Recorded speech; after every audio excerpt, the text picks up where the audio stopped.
Huge flames over the city this morning. Here are pictures from Chopper 4. 75 firefighters battled the flames at a warehouse on the west side of town. The fire started around 3:30 this morning. It was after 7 when crews were finally able to get that fire under control. And we were just shocked at how big it was, so how vast that fire was this morning. For 3 straight hours. It's incredible. Thank you for joining us this midday. I'm Monica Day. I'm Katie Farrell. This is the story we've been following all morning long, but we are now told the worst is finally over. Some good news. We have team coverage this midday. NBC4's Beth Dal Ponte is just away from the scene at a nearby apartment building. She spoke with neighbors on how this blaze affected their morning. But first, we want to send it out to NBC4's Marcus Thorpe just outside of the warehouse. Marcus, tell us what the scene's like now. Split clear. Yeah, what a difference it made just about 7 hours or so after this thing started. Take a look behind me.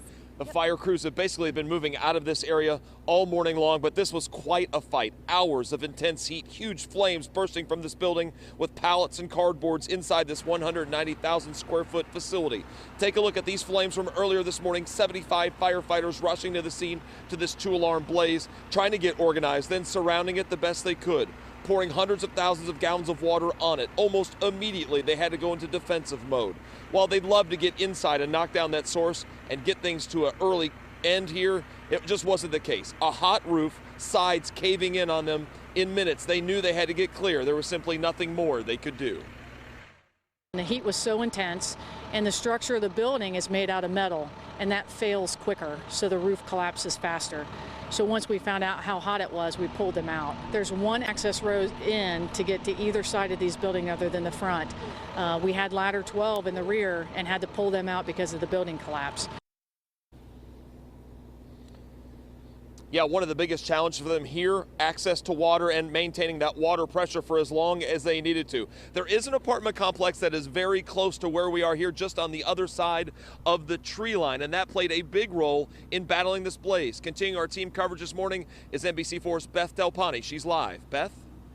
Yes, Marcus, thank you. I want to move right out of the way because there are still flames 7 hours later shooting up here from this major, massive warehouse fire. We are in an apartment complex that is adjacent to that warehouse. In fact, there's a couple of complexes here, and the proximity of these complexes to the neighboring warehouse did give firefighters an advantage. That was access to fire hydrants. You can still see some of the hoses out here, a couple of them still hooked up to hydrants being used here to fight these massive flames.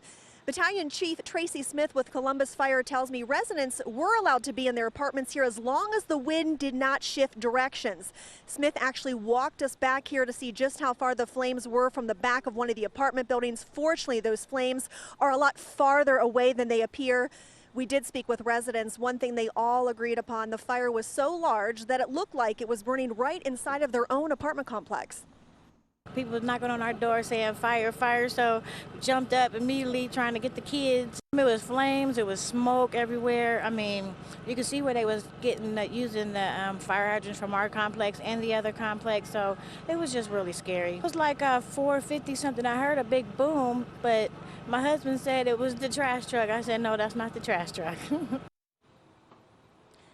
That big boom, well, there were several of them. Those were explosions or from the fire, I should say, but nothing hazardous inside of that warehouse, we are told. Also, to reiterate that Battalion Chief Tracy Smith tells us the fire certainly contained, under control, no threats in terms of anybody in this apartment complex. You can see some of the crews wrapping up here, some of the hoses taken away from the hydrants. 2 schools, though, remain closed today in the area not too far from where we are, North Franklin Elementary as well as the Columbus Prep Academy.